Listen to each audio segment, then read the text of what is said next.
Okay, it was the second week of Raw on Netflix, but just how good was it? Was it better than week 1, which I personally wasn't a fan of? Was it about the same? Was it even better? Well, let's jump in and find out. I am, of course, Reese from The Wrestling Hideout, and this is our Raw review. So the show starts off with CM Punk. He states he's entering the Rumble, and it's a pretty basic promo. But you know, it's Punk, and he's probably one of the best talkers on the roster. He's very quickly interrupted by Seth Rollins. Kind of feels like this rivalry hasn't quite gone away. I wonder what it's going to lead to. Could it be a Mania match? Something like that. Essentially, Rollins claims he's going to eliminate Punk from the Rumble.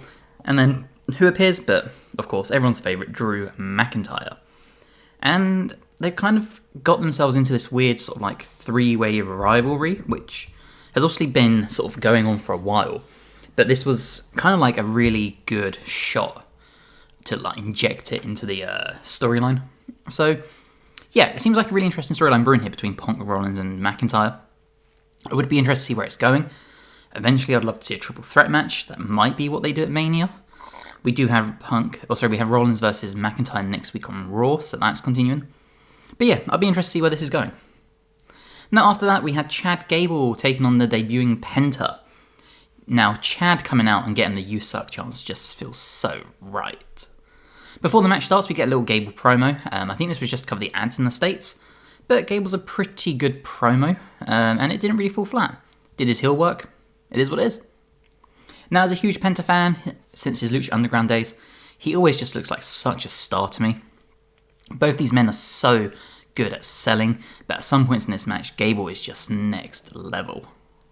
It was a way more competitive match than I expected. I thought Penta was going to sort of come in, get a few moves, squash Gable, and go on. But it was a really, really enjoyable match. Really great at showcasing both of their skills and to introduce a new audience to Penta. After this, Penta follows up with a promo with the incredible looking Jackie Redmond. Cuts a promo mostly Spanish, but ends with his catchphrase, and the fans already know it to finish it.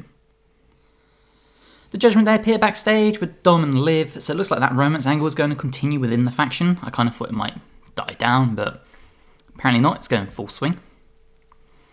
And then it's time for a banger. We have Sheamus taking on Ludwig Kaiser. However, as the show goes to an advert, we get Kathy Kelly, who much like Jackie always looks insane, with an interview with the PFC. Let me know below. I'm in the UK. Did you see this in the States? Or was this just to cover an advert? I'm really intrigued by this. The match is a pretty hard-hitting affair. Not really anything special, but it's solid. And it's nice to see Kaiser getting the chance to show that he can do more in the ring, and not just on the mic. Seems like Breakker and Sheamus is the plan going forward for the IC title, so probably going to be another hard-hitting banger from Sheamus, who seems to just be on a roll the last few years. This is probably his best work. Seth Rollins and Sami Zayn have a little backstage segment. Seems to be building around Sami Zayn's character. Going to be interested to see where they take Zayn from here. I'm not a big fan of him personally. I think his wrestling's good, but as a character I've just never really gelled with him. So if they can actually add something to him here, I'm on board with it. Gunther gets some TV time after not being on the first show, which still bugs me a week later. Why was the Raw World Champion not on the show? But whatever. He's very quickly interrupted by main event Jey Uso, and it seems we're getting Gunther versus Jey at Saturday night's main event, which makes me think Gunther won't be wrestling at the Royal Rumble. That kind of bugs me. I could be wrong, but I do think your world champion should be wrestling on your big shows. But got Cody versus Owens on it. I feel like Gunther should still be on it, but apparently not. Now, Gunther's a great talker. He seems to just smash every promo he does. And essentially, in this promo, Gunther just says that Jey isn't good enough to win the title. Jey comes back with a heartfelt promo, and generally it's just all pretty good stuff. Get a small little tidbit here from Bayley, who cuts a promo with Kathy Kelly, just calling Michael Cole an idiot. It kind of is what it is. And then it's time for the Women's Intercontinental title as Dakota Kai takes on Lyra Valkyria. Two women who I think, in my opinion, both deserve single title runs. These ladies get the match off to such a fast start with loads of counters and a huge suplex to the outside that looks and sounds so painful. You can tell they both wanted to make a huge statement with this match. Both women sell their backs throughout, but kind of hard to know if they're selling or not because it looked awful. This match is so worth checking out alongside the Penta Gable match. Genuinely thoroughly enjoyed this and it was an amazing match. The Heel New Day cut a promo with Kathy, say they're returning to the ring next week. Basic heel promo. gets the job done. Be interesting to see what the New Day are like now that they're doing their heel stuff. Had loads of promos from them, but they've been babyfaces for so long. Seeing them do some heel work in the ring is going to be a bit of a weird culture shock, I guess. The Miz takes on Sami Zayn, and this feels like a Raw match. Wasn't bad at all, kind of what you expect on a weekly wrestling show. Did help show off just how good the Penta, Gable and Dakota Kai Lyra Valkyria matches were, but nothing special, wasn't bad. It was just a TV match.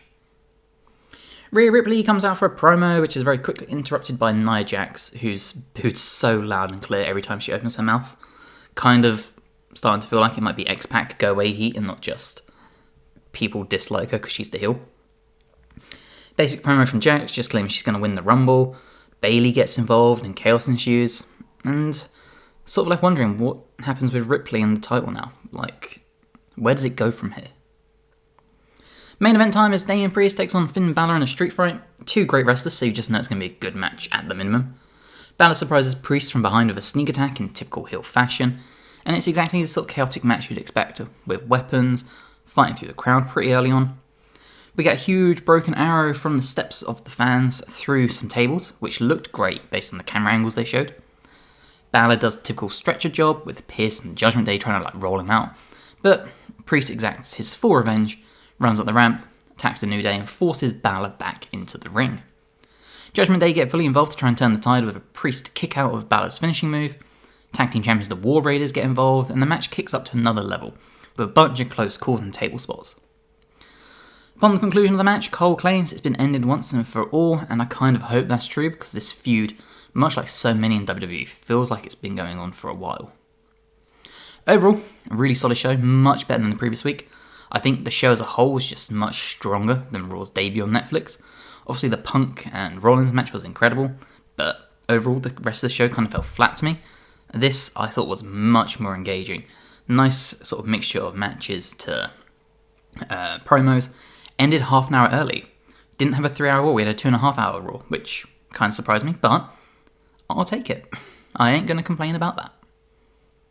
I really hope you have enjoyed this video. Let me know your thoughts below. What did you think of Raw this week? If you haven't already, please drop the episode a like, helps us amazingly, and subscribe to the Wrestling Hideout for more reviews, lists, fantasy bookings, all that fun stuff. If you want to support the channel, you can become a member today for less than $1 a month. Helps us tremendously and makes us feel warm and gooey inside. But regardless, I really hope you enjoyed. If you have, hopefully, we'll see you in the next one. Bye guys.